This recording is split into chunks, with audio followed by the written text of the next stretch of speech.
So It's a Wonderful Life. I love this movie. I love this movie. My kids hate this movie because I try and make them watch it every year and they just bite me. But this is George and Mary. George is looking a little apprehensive. What's he going to do? We're not too sure because he didn't make good choices, okay? He's got probate assets, 350 grand. Bank accounts, 330,000. Cars, 20. Non-IRA investments, 200. Non-probate investments, life insurance, because we've got named beneficiaries and IRA. So his total assets are $750,000, okay? George's income is Social Security because he worked at the bank and he gets a pension, okay? Mary, I get into trouble. There was someone who says, how come Mary's income was only 600 and George, you know, it's like a sexist type of thing. And I'm saying, no. She stayed at home. I'm showing, she didn't work as much. And don't give me a hard time. I'm just showing you an example, okay? So, what are some of Mary's biggest and George's biggest fears?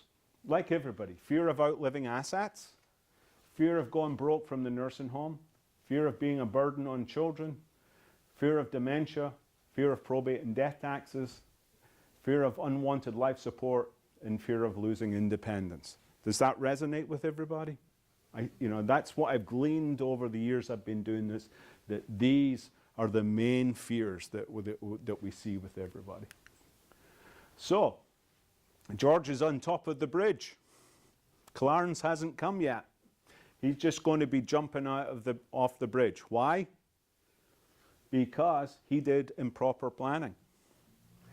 He didn't have power of attorney, so he was going to have to spend guardianship. He didn't have revocable trust, so he was going to have to spend money on probate. He had $750,000, so there was no inheritance or no federal estate tax. But he was going to go into the nursing home. So what's a quicker way of trying to save that $600,000? Jump on off the bridge. And then he was going to lose income, $3,400. Why? Well, he didn't have he had the wrong pension. So if he died, Mary would lose 600 plus the 28, that's 34. So Mary would be on $1,500. Okay? Total loss, 633,000. Now, It's a Wonderful Life. Clarence came and showed him the way. He did proper planning. He avoided guardianship. We avoided probate. We positioned our assets. We avoided the nursing home loss. We saved all of the money. Okay? So, you can have a wonderful life or you can jump off the bridge. Okay? So what can you do now to plan for the future, protect your assets, ensure your quality of life? What we find is that most people get very excited. Well, sometimes maybe get a little bit depressed being here, but then get excited and motivated. But what becomes in their way?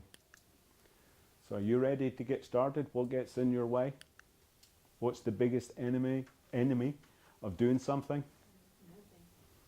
Nothing. Procrastination. Procrastination. I was at a conference, I always remember this, and the guy said, if you don't do something within 2 weeks, you'll be back here saying, I wish I'd done that 2 weeks ago. And it's very true. I went back to a conference and I said, man, I wish I'd done that, but I forgot. So, now you've been informed, you need to take the next step.